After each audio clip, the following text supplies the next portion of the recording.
describe him to me.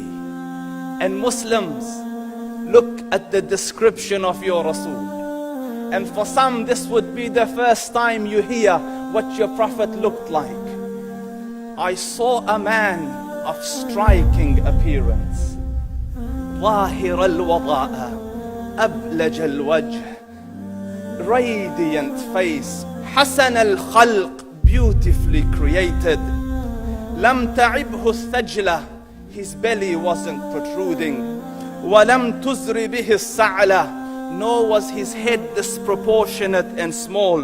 وسيم قسيم, proportionate and delicate, finely made, a specimen of a creation. في عينيه دعج, in his eyes there was a contrast.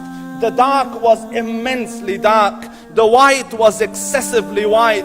وفي أشفاره وطف, and his eyelashes were long. وفي صوته صهل, and in his voice was a natural echo. وفي عنقه سطع, and his neck was elegantly long.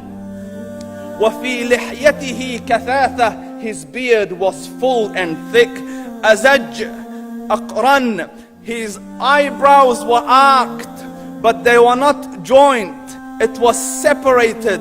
In summit فعليه الوقار, when he was silent, dignity covered him.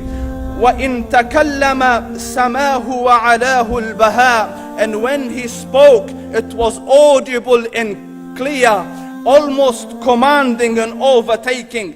أجمل الناس وأبهاهم من بعيد, from afar the most striking and outstanding in appearance. وأحسنهم وأجملهم من قريب, and when he came near, the best of them and the most handsome of them in closeness. حلو المنطق, so such an exalted and sweet level of logic. Like when he used to speak, it was so coherently logical, it was smooth and easy to understand. فصل لا نزر ولا هذر, he was to the point, not excessive nor too short. كأن منطقه خرزات نظم يتحدرن, his logic, his utterances, his words were like jewels coming out of a necklace, calculated, polished, one after the other, it would flow magically. ربعة, he was medium in height. Your eye didn't have to strain to look up at him, nor was it tedious to look down at him. He was a comfortable sight to look at. له رفقاء يحفون به, he had friends, the people that were with him, they were working around him to try to serve and protect him. إن قال سمعوا لقوله, when he used to say something, they used to hearken to what he used to say. وإن أمر تبادروا إلى أمره, when he commanded, they used to compete to fulfill the command. This is Muhammad Rasulullah. This is Muhammad Rasulullah. Anas ibn Malik says, he says, I came out one night, it was the full moon night.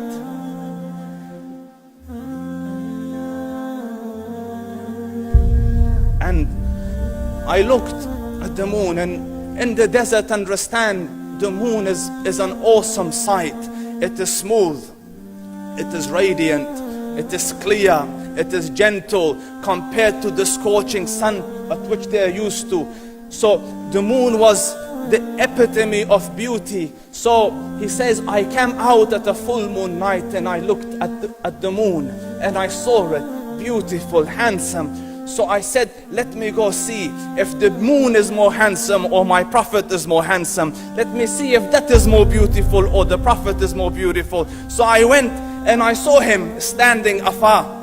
So I looked at his face and I looked at the moon, and I looked at his face, and I looked at the moon, and I looked at his face, and I looked at the moon, and he said, Wallahi, he was more handsome than the moon in its entirety. That is just the look of your Rasul. Aisha radiyallahu anha says, I was sewing with the needle, my needle dropped in the dark, I couldn't find it. I said, Ya Rasul, I can't find it. He moved his face close, and I swear, out of the radiance of his face, I found my needle. And the Prophet sallallahu alaihi wasallam was mind-bogglingly handsome, but his handsomeness was covered with waqar and jalal and hayba. The Sahaba say, when we used to sit at his feet, two feelings conflicting would come on the heart. The first one, you wanted to look at him. You wanted to behold the majesty of his face. And when you wanted to look up, shyness used to overtake you, so you used to look down. Amr ibn al-As says, I sat with him many times, but if you ask me to describe his face, I can't describe it. I wouldn't be able to look up to him ijlalan wa ta'zeeman. I couldn't look up at him. And that is why he didn't have the problems that Yusuf alayhi salam had.